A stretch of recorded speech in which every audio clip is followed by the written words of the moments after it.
It's nighttime now.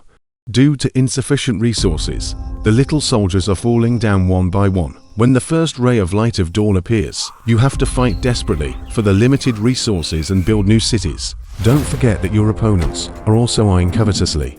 If you think the first part is just about playing an RTS game, you are terribly wrong. This is a brutal competition involving the survival of 1,000 agents. What kind of astonishing wisdom will the agents come up with that will amaze humans? Lux.AI is a 1v1 turn-based game. There are up to 1,000 AI workers and AI cities from two camps, and they need to make decisions and choose their actions in each turn. Every 30 turns, there are 10 turns of nighttime. The worker cities need to consume resources to survive, and if the resources are exhausted, death awaits them. After 360 turns, the side with more cities will win. For the sake of victory, the agents must cooperate unitedly. However, the situation on the field changes rapidly. How can they achieve information sharing and make smart decisions that are beneficial to the collective? Firstly, we adopt a distributed reinforcement learning framework to support the high-performance computing required by a vast number of agents in the learning and decision-making processes. Secondly, the policy network structure adopts the pixel-to-pixel model. We use the ResNet network that is commonly used in processing images.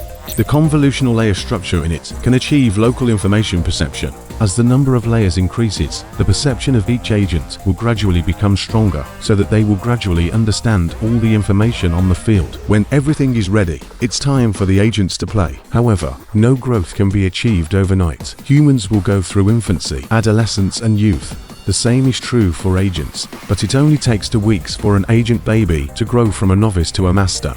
This is a precious video clip of an agent baby acting foolishly. It has no knowledge of the world at all, so we have to teach them to learn basic vocabulary and skills hand in hand. But they still don't understand what long-term planning or cooperation means.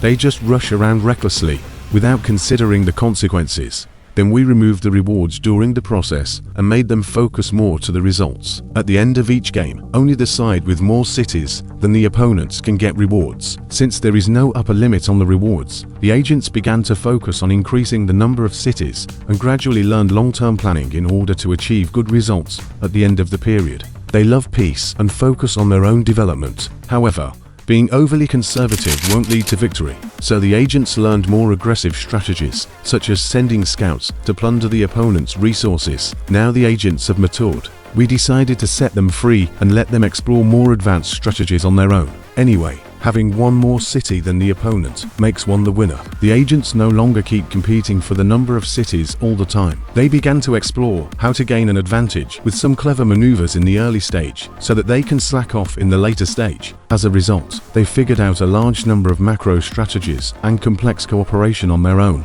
and even demonstrated a collective wisdom that surprised us greatly. For example, in this game, although some strategies are not beneficial to individuals, they are beneficial to the whole. 6 agent workers are distributed diagonally, separating the opponent's team. Even if they stand still, they will die due to a shortage of resources. For the final victory of the team, the agents are actually willing to sacrifice one after another. Here we always believe that the group's macro strategies, evolved by a vast number of agents through cooperation and competition, are very interesting. Each agent has its own goals, influencing each other and depending on one another, which is very similar to the operating rules of human society. In the future, we also hope that the research on the behavior patterns of a vast number of agents can provide some inspiration and thoughts for human society.